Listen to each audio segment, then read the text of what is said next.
Hello प्यारे बच्चों, आज हम लेकर आए हैं कक्षा 6 की विज्ञान पाठ 3 तंतु से वस्त्र तक के महत्वपूर्ण प्रश्न व उत्तर। तो शुरू करते हैं।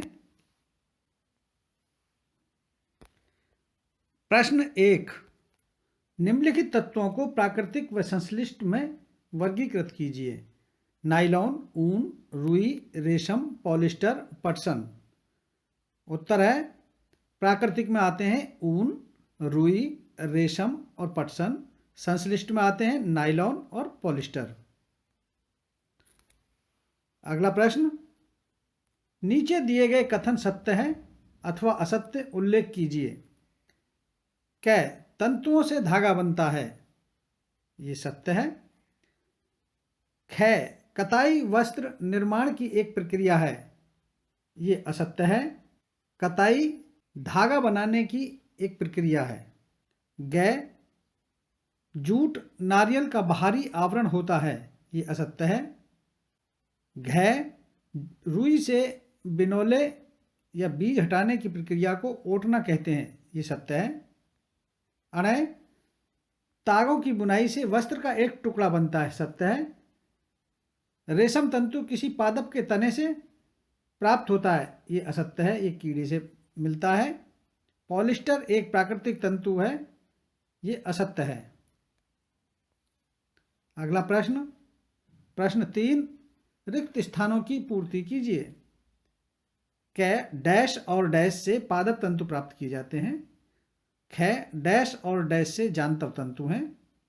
उत्तर है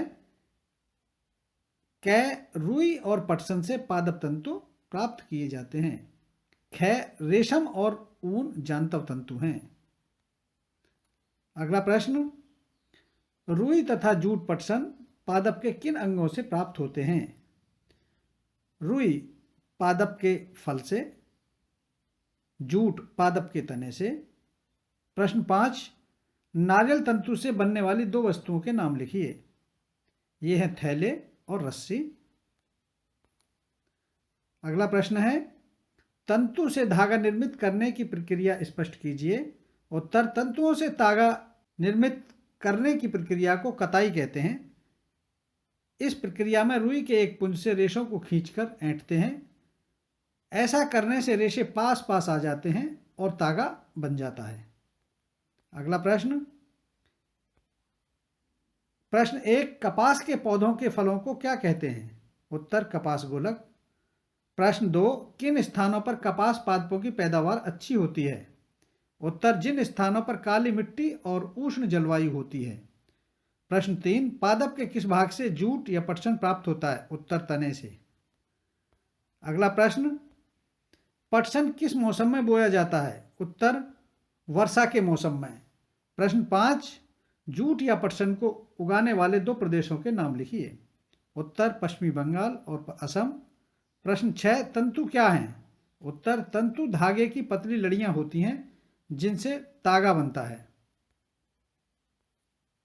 प्रश्न 7, प्राकृतिक तंतु किसे कहते हैं। उत्तर, ऐसे तंतु जो पादपों और जंतुओं से मिलते हैं उन्हें प्राकृतिक तंतु कहते हैं। अगला प्रश्न 8, प्राकृतिक तंतु हमें कहाँ से प्राप्त होते हैं। उत्तर, कपास तथा जूट पादपों से प्राप्त होते हैं। ऊन तथा रेशम जंतुओं से प्राप्त होती हैं। ऊन भेड़ अथवा बकरी की कार्तिक कती हुई ऊन से प्राप्त होती है। इसे खरगोश, याक और ऊंटों के बाल से भी प्राप्त किया जाता है। रेशमी तंतु रेशम कीट कोकून से खींचा जाता है। प्रश्न 9, संश्लिष्ट तंतु किसे कहते हैं। उत्तर, ऐसे तंतु जिनका स्रोत पादप अथवा जंतु नहीं है। ऐसे तंतुओं का निर्माण रासायनिक पदार्थों से किया जाता है, इन्हें संश्लिष्ट तंतु कहते हैं। जैसे पॉलिस्टर, नायलॉन और एक्रेलिक संश्लिष्ट तंतुओं के कुछ उदाहरण हैं। अगला प्रश्न 10, बुनाई और बंधाई में अंतर स्पष्ट कीजिए। उत्तर, बुनाई तारों के दो सेटों को आपस में व्यवस्थित करके वस्त्र बनाने की प्रक्रिया होती है। बंधाई सिलाई द्वारा धागे को अलग अलग रूप से बांधने की प्रक्रिया होती है। Thanks for watching this video. अगर आपको यह वीडियो पसंद आई हो तो इसे लाइक और सब्सक्राइब अवश्य करें।